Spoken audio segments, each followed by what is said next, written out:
할렐루야. 좋으신 하나님께 영광 돌립니다. 여러분 모두를 우리 주님의 이름으로 축복합니다. 오늘도 여호와 이래입니다. 하나님께서 반드시 하나님의 선하심과 인자하심의 손길로 저와 여러분을 인도하실 것을 믿습니다. 자, 이제 119편 마지막 묵상입니다. 169절부터 마지막 176절까지입니다. 먼저 기도하겠습니다. 영광과 감사를 우리 하나님께 올려드립니다. 온 마음으로 하나님을 사랑합니다. 주의 보혈을 의지하였습니다. 우리의 모든 죄를 사하시고 성령 하나님 충만하게 우리 가운데 역사하옵소서. 주의 이름을 의지하여 싸우니 하나님의 선하신 뜻을 우리 가운데 보여주시기를 원합니다. 종을 낮추시고 겸손하게 하시고 오직 말씀의 도구만 되게 하옵소서. 우리가 하나님을 사랑하고 하나님의 입에서 나오는 이 모든 말씀들, 언약의 말씀들을 사모함으로 믿음이 날로 더 깊어져서 이 마지막 때를 지혜롭게 잘 이겨나가는 노아의 가정과 같은 그런 복을 누리게 하옵소서. 감사합니다. 예수님의 이름으로 사모하며 기도합니다. 아멘. 자, 마지막 절 176절 한 절만 보겠습니다. 나머지는 말씀을 보면서 묵상합니다. 이런 양같이 내가 방황하오니 주의 종을 찾으소서. 내가 주의 계명들을 잊지 아니함이니이다. 아멘. 여러분, 신앙의 최고봉이 있다면 그것이 무엇일까요? 어떤 사람이 정말 신앙생활을 잘하고 하나님을 기쁘시게 하는 그런 삶을 사는 것 같습니까? 많은 답들이 나오겠죠. 그러나 우리가 119편을 마감하면서 이 시인의 모습에서 나타나는 모습은 바로 위탁입니다. 위탁.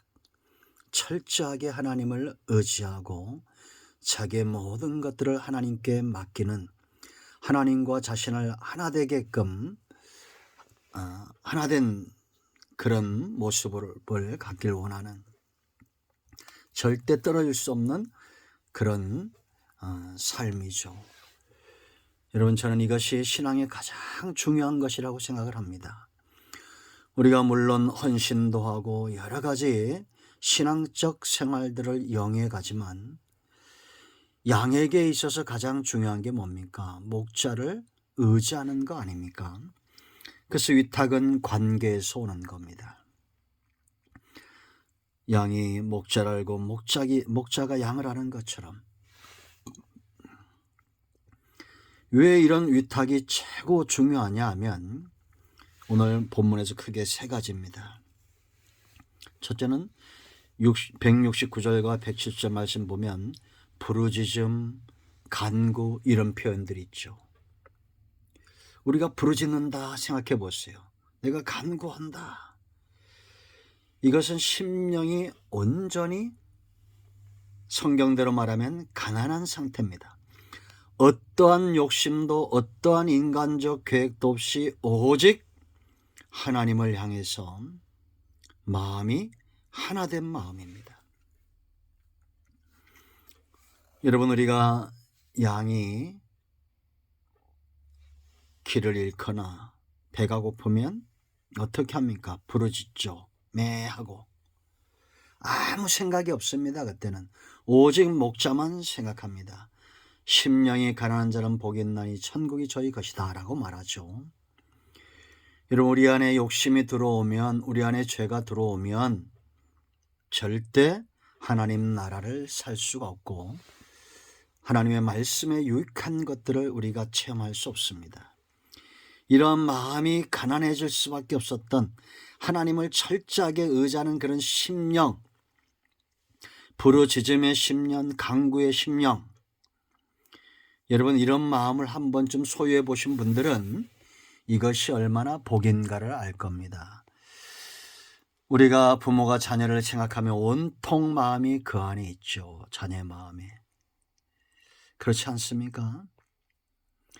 우리가 하나님 외에는 다른 것들이 사모하는 것이 없는 그런 상태가 하나님의 나라라는 걸 알아야 됩니다.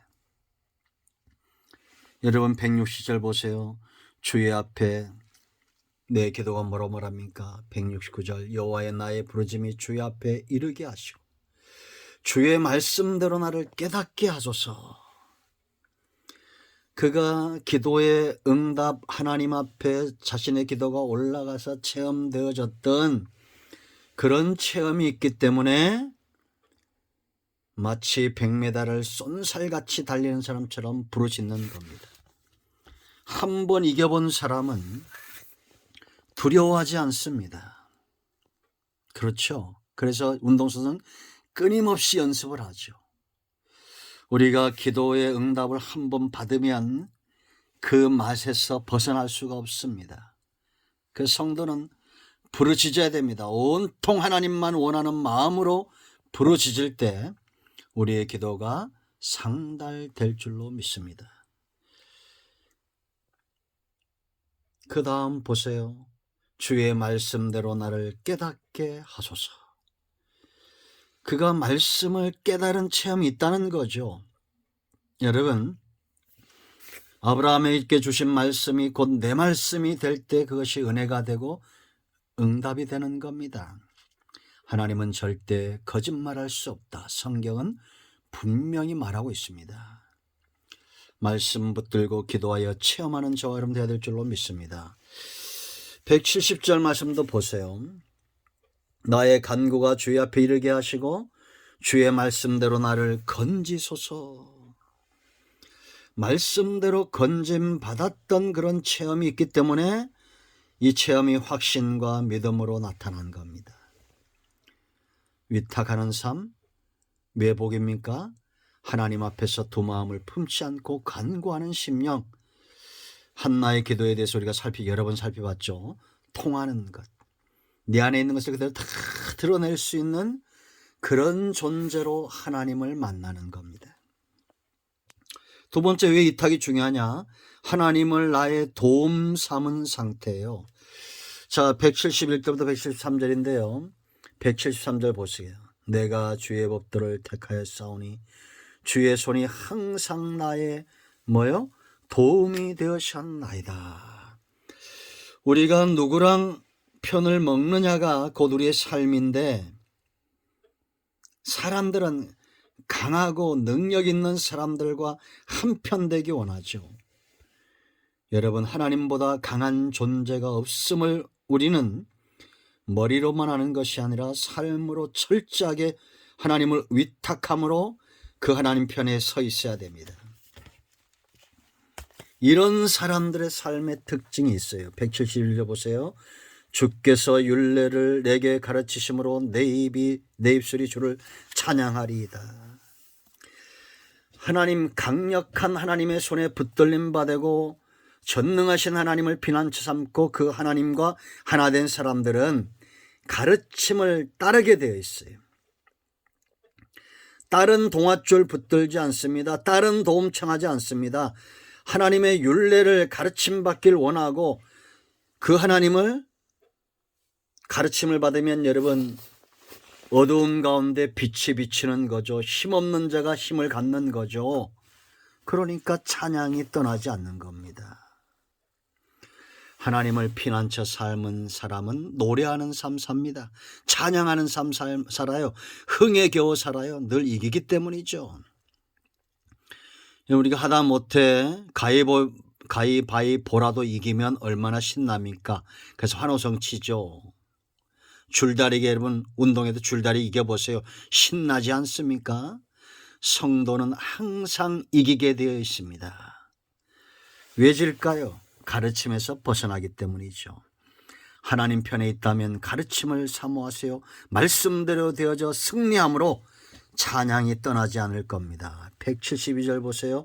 주의 모든 계명들이 의로움으로 내 혀가 주의 말씀을 노래한다. 하나님이 불의하고 하나님이 나쁜 사람이고 강도와 같다면 우리가 어떻게 그 그늘에서 노래할 수 있겠습니까?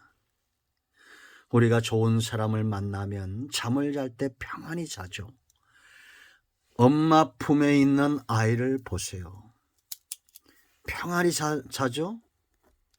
왜 그렇습니까? 철저하게 그 아이가 엄마를 믿기 때문이죠. 의로우신 분입니다. 하나님 편에 서 있다는 것은 의의 편에 서 있는 거예요. 그러므로 우리가 불의를 행해서 한순간 뭐가 잘 된다고 노래하지만 그것은 오래가지 않습니다. 하나님은 의로우신 분, 그러므로 나는 노래하고 나도 이제 의로운 편에 서 있는 겁니다. 하나님은 의로운 자의 도움이 되십니다. 소돔 여러분 보세요. 의인이 없으므로 망하죠. 하나님 편에 있는 자가 없다는 겁니다. 자, 173절 보세요. 내가 주의 법도를 택한다는 거예요. 이제 우리는 어느 것을 택할 것인가를 생각해야 됩니다. 선택이 중요하죠. 하나님 편에 서면 도움이 올 겁니다. 여러분, 어떤 분이 크루즈 여행을 하는데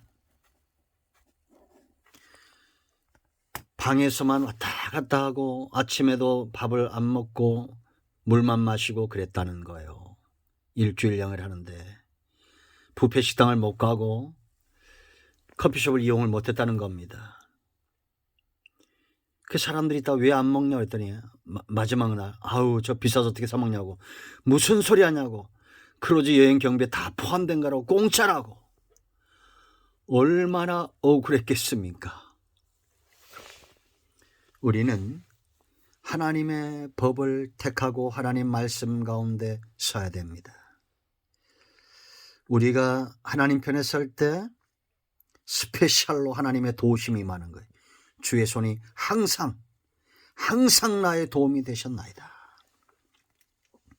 이 위탁의 삶이 우리가 여행하는 것보다도 못할까요?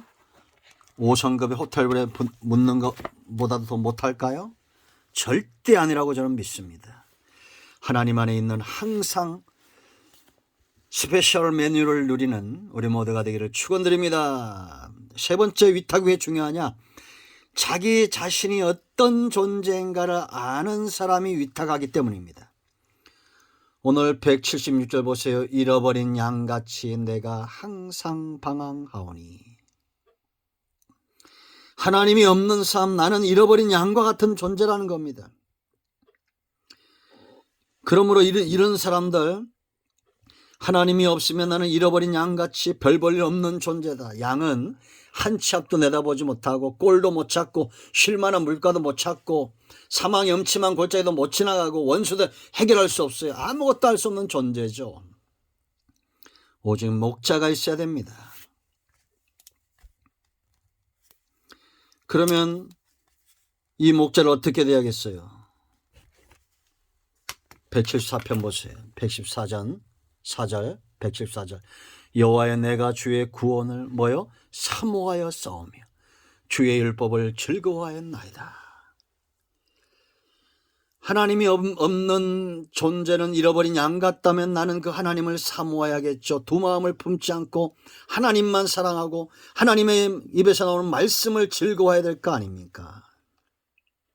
175절 이게 살 길임을 아는 거예요.